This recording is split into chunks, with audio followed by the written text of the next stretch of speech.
আপনি ৩০,০০০ টাকা ইনভেস্ট করে ৩০,০০০ টাকায় আয় করতে পারবেন, এটি চাপা নয়, একদম সত্য কথা। পুরো ভিডিওটা দেখবেন, আশা করি আপনার ব্যবসায়িক আইডিয়াটি ভালো লাগবে। আপনি হয়তোবা না করতে পারেন, কিন্তু আপনার আশেপাশে যারা অসহায় আছে, যাদের কাছে ২০,০০০ ৩০,০০০ টাকা আছে, তারা এই ব্যবসাটি করতে পারবে।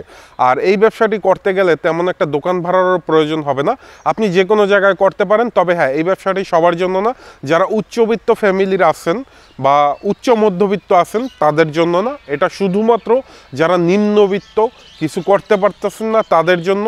এবং কোনো প্রকার দোকান ভাড়া ছাড়া সরাসরি আপনি যে কোনো একটি জায়গায় শুধুমাত্র একটি টেবিল নিয়ে আপনি এই ব্যবসাটি শুরু করতে পারেন, এবং আপনার একটি মরা লাগবে।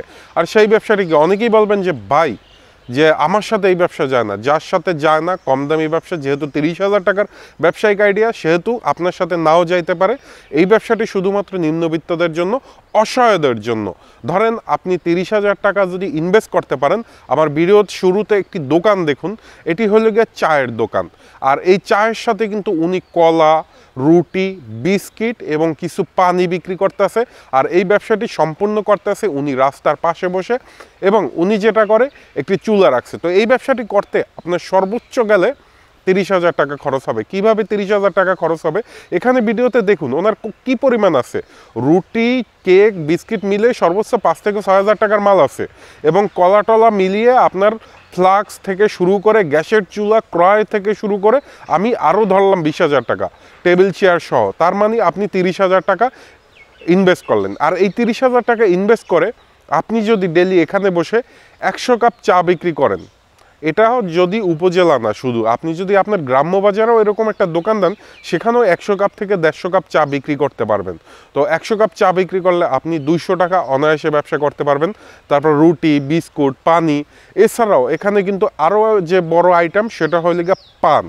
আর পানের সাথে আরও যে জিনিসটা আছে সেটা ভিডিওতে না বলি, এখানে কিন্তু টুকিটাকি অনেক কিছুই বিক্রি হয়। সোজা কথা সিগারেট বলে দিলাম।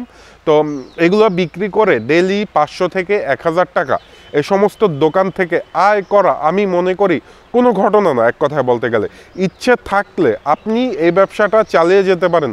ধরেন আপনি বার্ধক্য হয়ে গেছেন। আর একটা কথা বলি, এই যে দোকানটি দেখতে পাচ্ছেন, এই দোকানের মালিক একজন মহিলা, অসহায় মা, এক কথায় বলতে গেলে বয়স্ক মহিলা। উনি ওনার ছেলেমেয়েরা ওনাকে জিজ্ঞেস করে না। ওনার বড় ২ ছেলে আছে, বিয়ে করার পর আলাদা হয়ে গেছে। তা অতঃপর উনি কি খাবেন, ওনার বাড়িতে অসুস্থ স্বামী। তো এই জন্য উনি যেটা করলেন, এই দোকানটি দিয়েছেন, অনেক ধার কর্য করে এই দোকানটি দিয়েছেন। একটা এনজিও থেকে ৩০,০০০ টাকা কিস্তি ছাড়িয়ে দিয়েছেন, এবং সেই কিস্তিটা এই দোকান দিয়ে আস্তে আস্তে উনি পরিশোধ করছেন। এবং উনি বলল যে আল্লাহর রহমতে বাবা, এখন আল্লাহর রহমতে ভালো আছি, নিজে ইনকাম করি, নিজে খাচ্ছি, এবং মোটামুটি কায়দায় আমি মাসে ৫০০ থেকে ১,০০০ টাকা জমাচ্ছিও, এবং আমার একটা মোটামুটি কায়দায় ক্যাশ আছে। আল্লাহর রহমতে এইসব ব্যবসা ভালো হয়। আর এই ব্যবসাটি যদি আপনি ঢাকা শহর বা বরিশাল শহর বা যে কোনো জায়গায় আপনি করতে পারেন, তাহলে আপনি বুঝতে পারতেছেন যে কত টাকা মুনাফা করা সম্ভব। তো কোনো ব্যবসা কি ছোট বা কোনো কাজ কি ছোট হিসাবে নেওয়া উচিত না। তো আপনারা এই ব্যবসাটি করতে পারেন, আশা করি আপনারা উপকৃত হবেন। এটা শুধুমাত্র নিম্নবিত্তদের জন্য, যারা উচ্চবিত্ত আছেন তাদের জন্য না।